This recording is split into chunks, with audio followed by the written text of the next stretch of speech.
بہت دور بادلوں سے بھی اوپر ایک جادوئی وادی تھی جسے سب رنگوں کے وادی کہتے تھے۔ یہاں آسمان ہمیشہ نیلا، ہوا خوشبودار اور پھول ہمیشہ کھلے رہتے تھے۔ اس وادی کی سب سے پیاری رہائشی تھی آئرس، رینبو فیری۔ آئرس کے لمبے چمکیلے بال 7 رنگوں میں چمکتے تھے، اور جب وہ ہنستی تو آسمان پر چھوٹی چھوٹی کوسے غذا کے ٹکڑے ظاہر ہو جاتے۔ آئرس کے ساتھ سب سے اچھے دوست بھی اس وادی میں رہتے تھے، اور ہر ایک کا اپنا رنگ، اپنی عادت اور اپنی جادوئی طاقت تھی۔ ریڈ ایک چمکتی ہوئی سرخ پری تھی۔ اس کے پر پر سرخ گلاب کی خوشبو بسی ہوئی تھی۔ اس کی طاقت یہ تھی کہ جب بھی کوئی ڈر جائے تو وہ اپنے سرخ جادو سے اس کے دل میں ہمت اور گرمجوشی بھر دیتی ہے۔ اورنج ہمیشہ مسکراتی رہتی ہے۔ اس کا لباس سورج ڈھلنے والے سنہری نارنجی رنگ جیسا تھا۔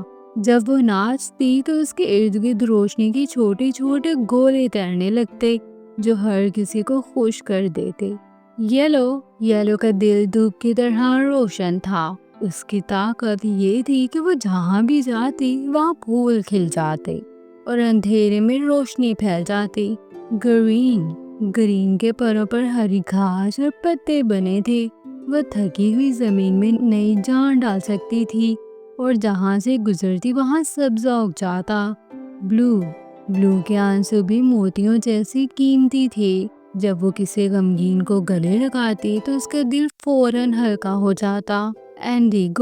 انڈیگو خاموش مزاج مگر سمجھدار تھی۔ اس کے پاس پرانے زمانوں کا علم تھا اور وہ ستاروں کی زبان پڑھ سکتی تھی۔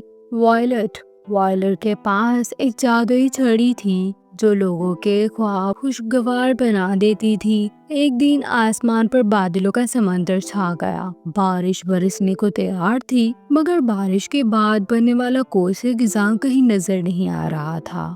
آئرس پریشان ہو گئی کیونکہ اس کے بغیر بچے زمین پر کوسے خزاں نہیں دیکھ پاتے تھے۔ اس نے اپنے 7 دوستوں کو بلایا۔ ریڈ نے کہا، ہم سب اپنے رنگ آسمان کو دیں گے۔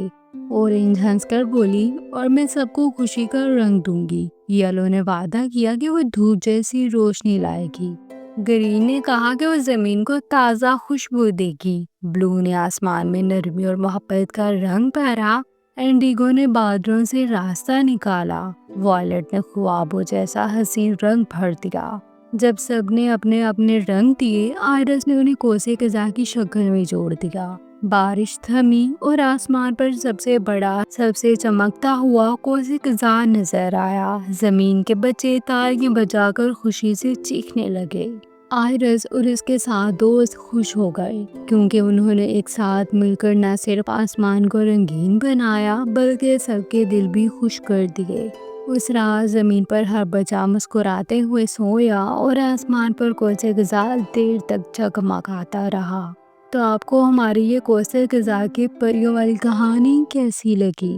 کمنٹ سیکشن میں ضرور بتائیے گا۔